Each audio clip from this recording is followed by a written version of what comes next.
Before we start, let me take time to differentiate between these two principles: motivation and drive.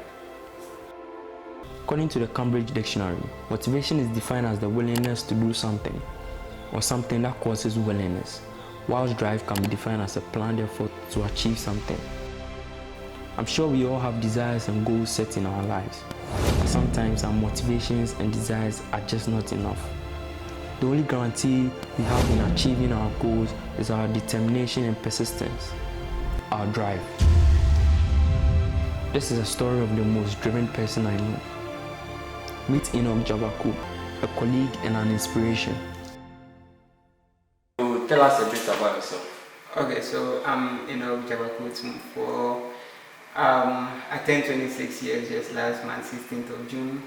I'm an entrepreneur, a farm owner, and an entertainer. Like entertainer as in I bring around groups that's family and friends time to time to have fun and as well share ideas and how to motivate each other in life. So that's Enoch Jabaku. I've known you for a bit, like we've worked together for at least 3 years. I've met so many different people from different walks of life, but you strike me as somebody who is very driven and is not willing to let anything get in his way. I want you to tell us a bit about your aspirations in life, what you want to achieve in life. When will you say Enoch Jabaku Mutumfo is successful? I see myself successful when I actually take my last breath on this earth. Until I am taking my last breath, I'm not successful. That's how Enoch Jabaku per se I see myself. Enoch Jabaku per se, what motivates me every day is our human impact. I mean, I feel like I have the whole people to impact. I mean, 1.2 billion. Me being it the perfection, the age, the color, the mindset, the tribe, the gender. I feel like it doesn't matter. All that matters is how I'll be able to impact society. You have a foundation, right? So what is the foundation about? Can you tell us a bit about the foundation and what the foundation means to you and how it all came into life? It's not my first foundation. I mean, it's not my first business I'm organizing, but I realized that each person has about 3 or 4 talents and some that we haven't discovered yet.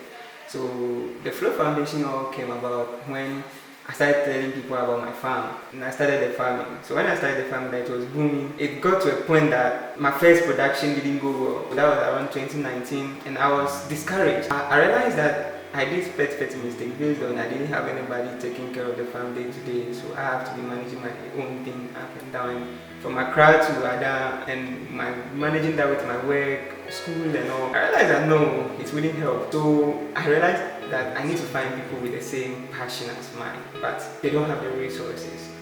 They have the passion, but they don't have the resources. But they are willing to go into the farming in the village. So it was there that I passed through the town using 1 or 2 people that I knew, and I was able to get somebody successfully to start taking care of the farm. So it was there that I realized that I can't just go to somebody and be like, yo, I want you to follow me to the farm, let's get this passion done. The person is going to follow you.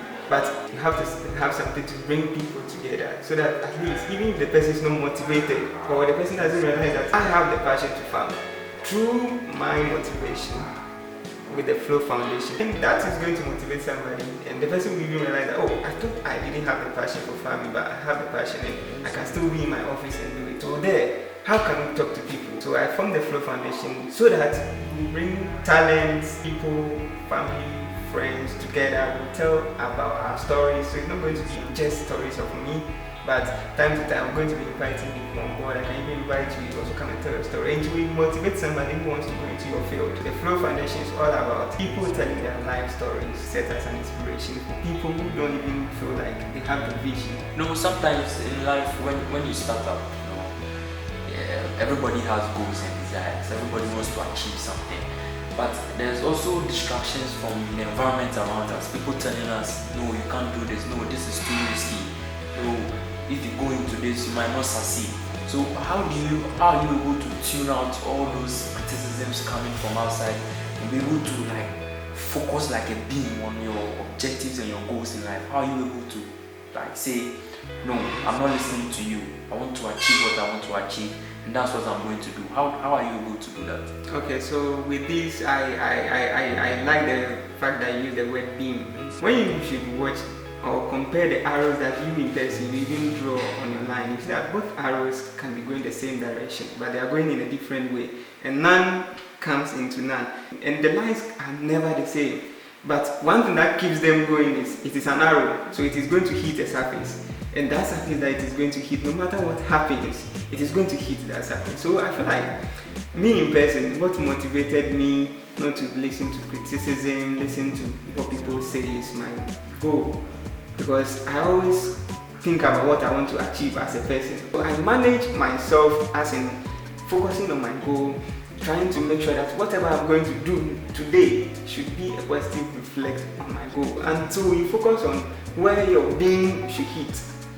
You never be motivated. A purpose, you as a human being creating a purpose, always thinking about that purpose, having that purpose in mind, always making sure that every second whatever you do is heading towards that purpose, and definitely you're going to reach there. Sometimes when you want to achieve something, you need advice from people around you. You need people who are already into that field, people who have already succeeded in the things you want to succeed in. You need advice from those people. But sometimes the advice they give is not really in line or in tune with what your ideas and your ideologies about what you want to do. So how are you able to say, okay, this advice is good for me, this won't help me, so I'll take this, I'll leave this out? How are you able to, differentiate between good advice and bad advice for your goals in life? I think the year 2019, when I started my first production, as I told you, it didn't go well. I realized a whole lot of things brought me down based on I trusted people. I felt like I was listening to people who were already in that field, to the extent that I even went to summits where Kennedy Japan said farming in Africa is never going to be successful. When you, as an upcoming motivated person, like a young guy like me, that you want to make it, these are some of the things that you should be able to put behind you, or you should be able to use these things to motivate yourself. So if like I should be listening to Kennedy Japan, I would have used personal feelings, because I would have first compared myself to him, his age, his income, his worth, his fame. I will compare all of this, and I realize that if this man is up there and he has all of this money, he still feels like this is not going to be successful, then why me that I'm now starting? And you will see that at the end of that day, a generation that I could start could end that particular day, just because I feel like an expert has spoken. You as an individual, you must also know where you want to get to, and make sure that no matter what, you are never going to let anything beyond that. And that is what is going to even show that yes, you as an individual, you are personally motivated towards whatever you want to achieve. So you have to make sure that you don't prioritize anything beyond your goal. How do you maintain this edge to be successful? Because I know people have a lot of motivation. They start out, okay, they are going, but somewhere along the way, then it's like the motivation is dead. There's no drive anymore. But for you, from the little I know you, and from little I mean I know you for 3 years, you've been going non-stop.